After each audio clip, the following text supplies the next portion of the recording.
नमस्कार साथियों, आप लोग देखना शुरू कर चुके हैं केडी यूपी न्यूज। साथियों, नगीना लोकसभा के चुनाव पर जो लोकसभा का चुनाव हो रहा है वहां से चंद्रशेखर भाई उत्तर प्रदेश में चुनावी मैदान में उतर चुके हैं और कालाखेड़ी गांव में पहुंचने के बाद उन्होंने दिए तूफानी भाषण। आइए देखते हैं पूरी वीडियो। फिर मैं अपनी माओ बहनों का जो बहुत लंबे समय से यहाँ बैठे उनका भी धन्यवाद दूंगा। इस गांव के बहुत सम्मानित लोगों का भी धन्यवाद दूंगा और इस मंच पर बैठे हुए सभी जिम्मेदार लोगों का भी धन्यवाद दूंगा। हमारे साथ चल के आए हमारी पार्टी के दूसरा वाला दे दो, ये खराब हो गया। हमारी पार्टी के बहुत ही सम्मानित नेतागण भाई धर्मेंद्र जी, भाई आरिफ भाई, सुमित भाई, महेश कासना जी, अमित कसाना जी, नीतू गौतम जी, हमारे जिला अध्यक्ष जी खूब सिंह जी, बहन संजय जी, आप सबका बहुत बहुत धन्यवाद। ज्ञान सिंह भाई, एक बात तो मुझे आपसे कहनी है सबसे पहले, इसको छोड़ो, मेरी तरफ देख।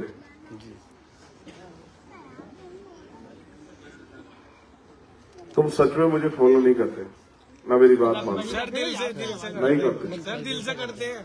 अगर करते तो मैंने तुम्हें पैर छूने से मना किया है, फिर तुम लोग पैर नहीं छूते। मैं सच कह रहा हूं। क्या भाई हमारा भी पैर छूता है? हमने तो बकायदा एक वो निकाला है कि अगर कोई पार्टी में किसी के पैर छुएगा तो उसको पदमुक्त कर दिया जाएगा। तुम लोगों को तो मैंने सबको देखा वहां पैर छूते हुए।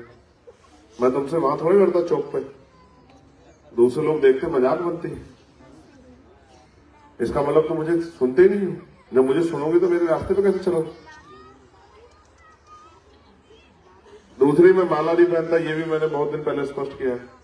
फिर तुम माला भी लेके आए, इसलिए मैंने माला में तुम्हें खड़ा कर दिया कि भाई तुम्हें पहन लो। मैं इसको आपको कारण भी बताऊंगा। समय समय पे भारत में जन्मे सभी संतों, गुरुओं, महापुरुषों को नमन करते हुए ये जो दूसरी चीज जो अधूरी रहेगी, इसको आप सुन लो, आपके काम आएगी। तुम लोग यहां थोड़ा सा पीछे हो जाओ, जिससे कि उन लोगों को देखने में दिक्कत ना हो। आप लोग भी जरा से इधर हो जाओ। आपको हाथरस की घटना याद है? किस किस को याद है हाथरस की घटना? जरा हाथ उठा के बताओ, जिसने हाथरस वाली घटना के बारे में सुनाओ। चलो मैं बताता हूं, सब लोगों को याद नहीं होगा। हाथरस जिले में एक गांव है बूलगढ़ी, वहां रहने वाली हमारी वाल्मीकि समाज की एक बच्ची के साथ कुछ अपराधियों ने, गुंडों ने अन्याय किया, अपमान किया, उसको बेइज्जत किया, उसके गले की हड्डी तोड़ दी, उसके साथ मारपीट की, उसकी जीभ को भी काट दिया। उसके परिवार के लोग उसको अस्पताल ले गए, अस्पताल में उसको इलाज भी नहीं होने दे रहे थे। फिर हम पे सूचना आई तो एक दिन हम उनकी मदद करने के लिए सब लोग चले गए। तो पुलिस ने बैरिकेडिंग लगा दी और 1000 से टोल पड़ता है। जब आप दिल्ली मुरादाबाद हाईवे पे जाओगे तो बिल्कुल नजदीक पड़ता है। तो वहां हमने देखा सामने से पुलिस वाले गाड़ी रोक रहे थे, तो मुझे एहसास हुआ कि वो हमें जाने नहीं देंगे। तो मैं वहां से उतर के बस में बैठ गया। मेरे साथ एक डॉक्टर साहब थे गुड़गांव के, हम बस से चले गए। बुलंदशहर से पहले उनको सूचना मिली कि बस से चले गए, तो उन्होंने बस रोक ली। वो दूसरी साइड में था, मैं इस साइड में, तो हम इधर जंगल में कूद गए बस से उतर के। और फिर हम पैदल एक गांव में पहुंचे। वहां से फोन करके बिजली घर की जगह, वहां बिजली घर है वहां से हमने मोटरसाइकिल मंगाई। उन मोटरसाइकिलों के जरिए हम लोग अलीगढ़ गए। अलीगढ़ जाके हेलमेट पहन के और फिर हमने जाके वहां उस बच्चे के हालात देखे, क्योंकि हम बहुत बड़ा नेटवर्क है हमारा, तो उस हालात को हमने जनता के सामने रखा, मीडिया के सामने रखा। फिर ये पूरे देश में चर्चा हुई कि इतना बड़ा अन्याय हो रहा है। और हमने मांग की कि इस बच्ची को, पुलिस कह रही थी कि इसके साथ कोई घटना नहीं हुई है, इसके घर वालों ने इसको मारा पीटा। बच्ची का स्टेटमेंट भी था, लेकिन बच्ची इस हालत में थी, बता नहीं सकती थी कुछ भी। तो मैंने उनसे कहा कि अगर आप चाहते हो न्याय हो तो इस बच्ची को आप हायर सेंटर रेफर कराओ, ये ठीक हो जाएगी, अपने आप बता देगी कि किसने जुल्म किया, क्या जुल्म किया, कब जुल्म किया, कहां जुल्म किया, सब बता देगी। तो आप इसकी जान बचाओ ना। तो बड़ी जीत के बाद वो उसको एम्स में ले जाके सफदरजंग लेके आए और मैं चला गया था पटना। मुझे पटना में खबर आई रात को 2 बजे की उस बच्ची की डेथ हो गई। मैं सुबह सुबह वहां से भागा, 6 बजे, 8:30 बजे दिल्ली पहुंचा, सीधा सफदरजंग चला गया। तो हम वहां आंदोलन कर रहे थे कि भाई उस बच्ची का हम मेडिकल बोर्ड द्वारा उसकी वो कराएंगे पोस्टमार्टम, और हम जांच चाहते हैं जिससे पता लग जाए कि इस बच्ची के साथ क्या क्या हुआ है। तो पुलिस ने जबरन उस डेड बॉडी को पुलिस खींच के ले गई और हम लोगों को पुलिस ने अरेस्ट कर लिया और उसको ले जाके उसके गांव में और उसके माँ बाप को घर में ऐसे बंद कर दिया और उस बच्ची को देखने में दिया। वो रोते रहे, चिल्लाते रहे कि एक बार हमारी बच्ची को हमें देखने दो, मगर उनको देखने में दिया और उसको जाके लकड़ी रख के और पेट्रोल डाल के फटाफट जला दिया।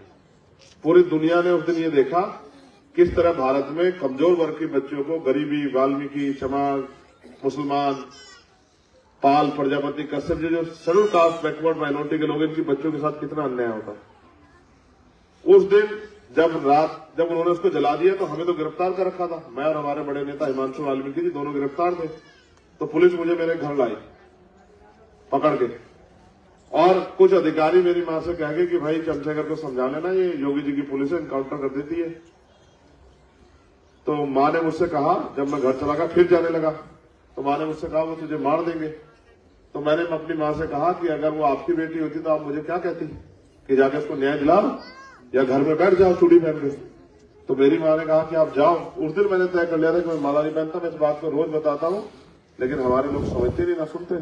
जब आप सुनते नहीं अपनों की तो उनके रास्ते पे कैसे काम कर दो? ये गलत, मैं इसके खिलाफ। अच्छा, आपने अभी तलवार भेंट की, मैंने ना नहीं किया ना आप लोगों को, लेकिन आप बताओ, तलवार के दम पे राज तो राजतंत्र में आता था। सेना दोनों आमने सामने लड़ती, तलवारें चलती थी, बंदूक चलती, तोप चलती थी, हजारों हजार लोग मर जाते, तब जाकर राज बदलता था। अब तो बाबा साहब ने कलम में ताकत दे दी है। कलम से अपनी जिंदगी बदल लो, बाबा साहब अम्बेडकर इतनी बड़ी ताकत देते हैं। और उससे भी बड़ी ताकत, क्योंकि जब राजा महाराजा राज करते तो रानी का बेटा राजा होता था, चाहे लूजा हो, लंगड़ा हो, चाहे चरित्रहीन हो, चाहे कुछ हो। लेकिन बाबा साहब अम्बेडकर ने वोट से सुनिश्चित कर दिया कि अब गरीब, कमजोर, किसान, मजदूर का बेटा भी कुर्सी बैठ सकता है। और ये वो ताकत है वोट की, जिसकी वजह से आज ताकतवर लोग हमारी बस्ती में आते हैं, हमारी बात करते हैं, कभी कभी हमारी चर्चा करते हैं। जिस दिन इस देश में दलित, पिछड़े, मुसलमान, आदिवासियों से सिख, जैन, बौद्ध, ईसाई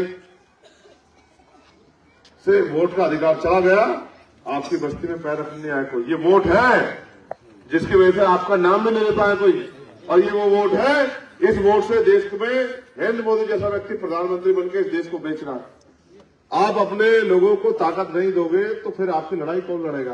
अब आप अपने घरों के हाल देखो, न पक्के मकान है, न रोजगार है, न खाने पीने के लिए अच्छी सुविधाएं हैं, न ही पीने के लिए साफ पानी की व्यवस्था है। जानवरों जैसी जिंदगी जीने के लिए आजादी के 75 साल बाद भी हम लोग मजबूर हैं। पढ़े लिखे भाई बेरोजगार घूम रहे, पढ़ी लिखी बहनें घर पे बैठी है, अच्छे जो पहले स्कूल जिनमें पढ़ लेते थे वो स्कूल बंद किए जा रहे हैं, बड़े बड़े पैसे वालों के स्कूल खुल रहे हैं, गरीबों के बच्चे उसमें घुस नहीं पाएंगे। 5,000 रुपए, 4,000 रुपए, 3,000 रुपए इंग्लिश मीडियम की फीस है, तो यानी कि गरीब के बच्चे तो नहीं ले पाएंगे।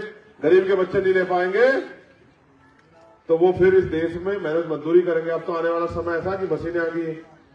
पहले जो काम 20 लोग करते थे 10 दिन में पूरा होता था, वो काम मशीन 1 दिन में पूरा करके चली जाती है। तो आगे तो मजदूरी भी नहीं बचेगी, तो इस देश में आप क्या करोगे? आपकी आमदनी तो 200-300 रुपए है और खर्चे आपके घर के रोज के 500 रुपए है, तो फिर आप इस देश में पेट काट के नहीं जियोगे तो क्या करोगे? गरीब पे इसका रास्ता क्या है? लेकिन गरीब के पास बाबा साहब अम्बेडकर की भी वोट भी है। लोकतंत्र में इस वोट से हम भी ताकतवर हो सकते हैं अगर हम अपनी वोट का सही प्रयोग करें। अब ये मेरे नौजवान भाई खड़े, अभी पुलिस की भर्ती देखी थी आपने? दिया गांव में से किसी ने पुलिस की भर्ती का पेपर दिया था? 400 रुपए एक बच्चे से 48 लाख बच्चों ने फार्म भरा, 200 करोड़ रुपए सरकार की जेब में आए और सरकार के सब कुछ रहते पेपर लीक हो गए।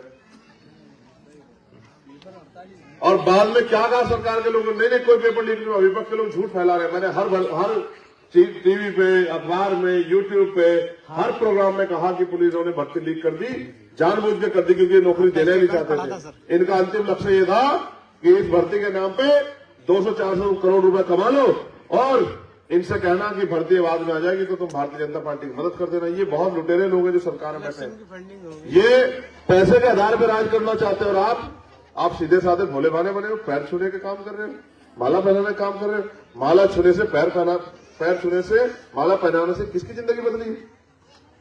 ये भक्ति युग नहीं है, ये लोकतंत्र है। आप जिसको वोट दोगे वो ताकतवर हो जाएगा, वो ताकतवर हो जाएगा, उसकी कलम में ताकत आएगी, आपकी एक जिंदगी एक दिन में बदल देगा। मगर हमारे लोगों को ये बात समझ में नहीं आई। बाबा साहब समझाते समझाते चले गए, नारा देके गए, शिक्षित बनो, संगठित रहो, संघर्ष करो। शिक्षित हुए तो इतनी इसलिए कि रोटी रोजगार मिल जाए। शिक्षित इसलिए नहीं हुए कि अपने हक अधिकार को समझो। शिक्षित इसलिए नहीं हुए कि समाज में जो हाशिए पे आदमी पड़ा है, गरीब आदमी, उसके बच्चे को भी समझाओ, उसकी बेटी को भी समझाओ कि वे पढ़ लिख के कामयाब बनो। पहले इस देश में नौकरी आती थी, अब सारा सरकारी सिस्टम बेच बेच के निजीकरण कर दिया है। अब इस देश में नौकरी तो नहीं आती, संविदा होती है, लेटर एंट्री होती है, ठेकेदारी होती है। जो लोग सफाई का काम करते हैं ज्यादा बड़े पैमाने पर, उसमें शेड्यूल कास्ट बैकवर्ड के लोग हैं, आप उनको महसूस करके देखो। 7,000 रुपए पे काम, ए भैया बंद कर ली इसको। 10,000 रुपए पे काम, 11,000 रुपए पे काम, 9,000 रुपए पे काम। आप बताओ, उसका बच्चा तो प्राइवेट में नहीं पढ़ सकता ना, उसके घर का खर्चा तो नहीं उठ सकता ना। और सरकार कहती है हम रोजगार दे रहे, कोई रोजगार मांगा कहते पकौड़े तल लो, कोई रोजगार मांगा उसको कहते अपने ठेका ले रखा है। आपकी वोट से बनी है सरकार। आज ये भाजपा के लोग राज करें, पूरे देश को बेच रहे हैं। कल जब सरकार सिस्टम में आएगा तो आरक्षण का क्या करोगे आप लोग? झंझना पड़ा वो करोगे। आपके पिछले उसमें जो लोग नौकरी लगे उनके घर में सुख सुविधाएं आए। आपके गांव में पक्का मकान उसका होगा जिसके घर में कोई नौकरी लगाओ। आपके गांव में पक्का 2 पहिए 4 पहिए गाड़ी उसके घर में होगी जिस आपके गांव में जो अपने पैरों पर खड़ा होगा, नौकरी रोजगार करता होगा। और जो मेहनत मजदूरी करते हैं उनको 70 साल मेहनत मजदूरी करने के बाद उनके घर में प्लस्तर नहीं होगा। आप चेक करवा के देख लो, ठीक है। पेंट तो बहुत दूर की बात है। सच यही है कि गरीबी मजदूरी से आप 200-400 रुपए कमा सकते हो। 200-400 रुपए से आप सिर्फ रोटी की व्यवस्था कर सकते हो, बच्चा बीमार हो सकते हो, इलाज की व्यवस्था नहीं करा पाओगे। अगर बेटे की शादी करनी हो तो कर्ज लेना पड़ेगा, अगर बेटे को पढ़ाना होगा तो कर्ज लेना पड़ेगा। अब इस देश में गुलामी की जिंदगी कब तक जीते रहोगे? जबकि बाबा साहब तो आपको राज करने के लिए वोट का अधिकार दे गए। तो तब तक ये चलता रहेगा जब तक आप समझदार नहीं बनाए। आप ऐसे नेताओं को वोट देते हो जो वोट लेके अगले 5 साल आपकी बस्ती में दिखते भी नहीं। पिछली बार जिसको आपने एमपी बनाया ये सोच के कि हमारी आवाज उठाए, क्या 5 साल आपकी बस्ती में आया? ईमानदार से बताओ, कभी पूछने आया? अब देखो वोट से निर्माण क्या क्या हो सकता है। कई कुर्सी ला के देना, मेरी तबियत साथ नहीं, जल्दी लाओ कुर्सी, ले अपना पटे दे दे, होगी। अब देखो वोट से निर्माण क्या क्या हो सकता है। सुनो, आपने वोट दी, इस वोट से आपके बीच का व्यक्ति सदन में जाएगा दिल्ली, और दिल्ली में जो सरकार होगी उससे जाकर उसमें सवाल खड़ा करेगा, कहेगा नगीना में एक भी मेडिकल कॉलेज नहीं। नगीना के लोगों को अपनी जान बचाने के लिए बिजनौर के लोगों को मेरठ भागना पड़ता है, दिल्ली भागना पड़ता है, या ऋषिकेश एम्स भागना पड़ता है। इतनी देर में तो आदमी मर जाता है। तो क्या मेरठ, नगीना, बिजनौर के लोगों की जिंदगी कोई वैल्यू नहीं है? तो वो जाके सरकार से कहेगा कि हमारे क्षेत्र में एक एम्स जैसा हॉस्पिटल बड़ा बनना चाहिए, ये मैं आपसे मांग करता हूं, हमारे लोगों की जरूरत है, मैं सरकार से मांग करता हूं कि बनना चाहिए। तब सरकार उसको सोचेगी कि भाई यहां वो जरूरत की बात कर रहे हैं तो हमें इस पर अपना रुख रखना है। तो फिर उसका बजट अलॉट होगा, फिर वो मेडिकल एम्स बनेगा। आप बताओ, आप अभी उस समय आपसे पूछ रहा था कि आपके सांसद ने क्या क्या पिछले 15 साल में आपके नेताओं को महसूस नहीं हुआ कि एम्स बनना चाहिए? आपने विधायक भी बनाए, आपने एमपी बनाए, क्यों नहीं महसूस हुआ उनको? क्योंकि उनको क्या फर्क पड़ता है? अमीरों के लिए तो बड़े अस्पताल है ना, आप कहां जाओगे? यहां यूनिवर्सिटी कॉलेज नहीं बनना चाहिए क्या? क्यों नहीं बनना चाहिए बताओ आप मुझे। जब मेरठ में हो सकता है, जब नोएडा में हो सकता है, तो यहां क्यों नहीं हो सकता है कॉलेज? यहां क्यों नहीं हो सकती यूनिवर्सिटी? यहां के बच्चे क्यों जाए मेरठ में? यहां बहन बेटियों के लिए अच्छे स्कूल कॉलेज बन सकते हैं, नहीं बन सकते? आप महसूस करके देखो, पूरे देश में इंडस्ट्रियल एरिया लगते हैं। आपके नेताओं ने कभी कहा नहीं, उन्होंने बताया नहीं कि हमारे लोगों को रोजगार करने के लिए हरिद्वार में या पता नहीं कहां कहां जाना पड़ता। आप बताओ, यही हरिद्वार में इंडस्ट्रियल एरिया लगा हुआ है। आपके यहाँ कितने लोग जाकर रोजगार करते होंगे? वहां फैक्ट्री में जाते नहीं जाते? तो क्यों आपका जमीन नहीं आपके यहाँ लग सकता है? जब तक आपका नेता नहीं बोलेगा, जिसको आपने वोट, देखो आप नहीं बोल सकते वहां जाके, आप लाखों लोग मिलकर नहीं बोल सकते हो। आप अपने घर पे बोल सकते हो, गांव बोल सकते हो, अपने जिले में जाकर बोल सकते हो। जिसको आप वोट की ताकत देकर चुनोगे वो जाके बोलेगा वहां, और वो आप ऐसा भेज दो गूंगा बहरा, तो वो फिर भाई वो तनख्वाह लेगा और रिटायर होकर पेंशन लेगा, तो आप यहीं गए रहोगे। देखो मैं आपको बताता हूं, मैं तो पढ़ा लिखा व्यक्ति हूं, वकील हूं। हम अरबों खरबों रुपए का माल जो है चाइना से और बांग्लादेश से खरीदते हैं। आज आप किसी दुकान पे चले जाओ, गांव की दुकान पे चाइना का माल मिल जाएगा आपको, जाके देखो आप। जब हम इतना पैसा लाखों करोड़ रुपए चाइना भेजते हैं, अन्य देशों में भेजते हैं, तो हम अपने देश में मैन्युफैक्चरिंग क्यों नहीं स्टार्ट करते? क्या हमारे लोगों की बुद्धि नहीं है? क्या हमारे लोग हाथ में नहीं चलते? हम तो वो लोग हैं जो 12-12, 14-14 घंटे पसीना बहाते हैं खेतों में। अगर लोगों को अवसर मिलेंगे तो गांव तक रोजगार आएगा, लेकिन सरकार ये जानती है अगर इनके पेट भर गए तो इस देश में गुलामी कौन करेगा? अन्याय अत्याचार किसके साथ करोगे? राशन देके किसके वोट खरीद के राज करोगे? वो समझती है, वो आपको भक्त बना के रखना चाहते, गुलाम बना कर रखना चाहते, आप भी नहीं छोड़ना चाहते। वो हमारे इसमें स्कूल नहीं खोलती, वो हमारे गांव के बराबर में ठेका तो खोलती है लेकिन स्कूल नहीं खोलती। उसको पता है कि ठेके पे जाएंगे तो जो जेब में है उसको भी देके आएंगे और वहां से आके घर में झगड़ा भी करेंगे, तो थाने में जाके 4 रुपए खर्च करेंगे, लेकिन वो स्कूल नहीं खोलेगी, वो हॉस्पिटल नहीं खोलेगी। ये एक षड्यंत्र है आपको गुलाम बनाकर रखने का। अब आप ये बताओ, वृद्धा पेंशन कितनी मिलती है आपको? 500 रुपये महीना? कुछ को तो वो भी नहीं मिलती होगी। 6 महीने के 3000 रुपये मिलते हैं, ठीक है? वो सबको नहीं मिलते। अब आप महसूस करना, आपस में मत बोलो, मेरी बात पे गौर करो। जब आप आपस में बोलोगे तो मुझे नहीं सुन पाओगे तो आपको समझ नहीं आएगा। अब आपने नेताजी से चुने थे, अम्मा हम क्या करें बताओ? वृद्धा पेंशन आती है 500 रुपए, कितने पैसे महीना? हेलो भाई, इससे दूर हो जाओ, ये तो दुश्मनी बहुत है, तुम लोग कितने परेशान हो रहे हो।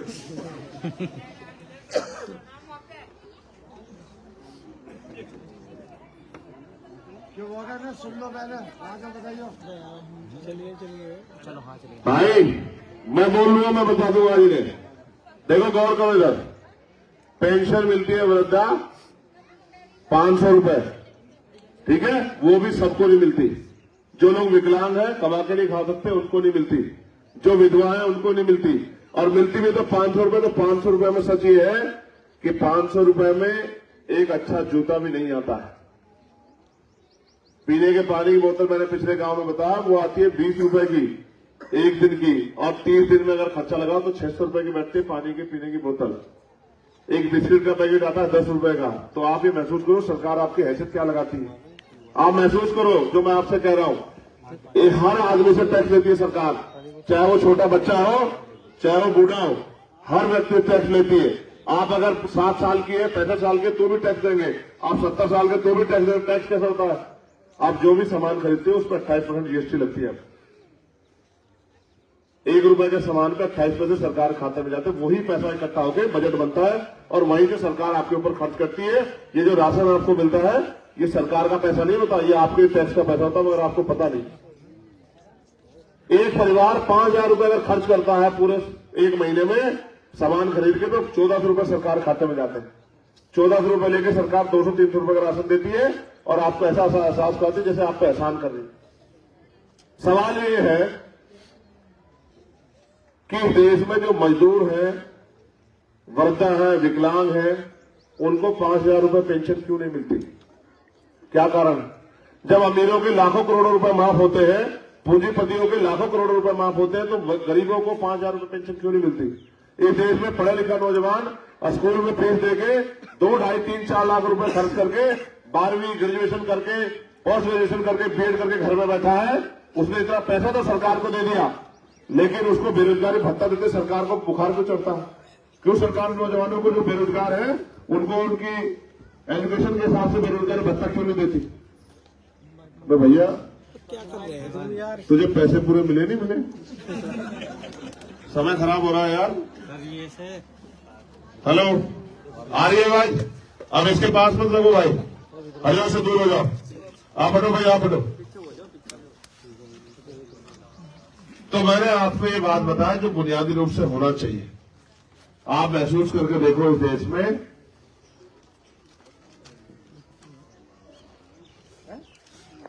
350 रुपए का सिलेंडर अब 1150 रुपए का आता है।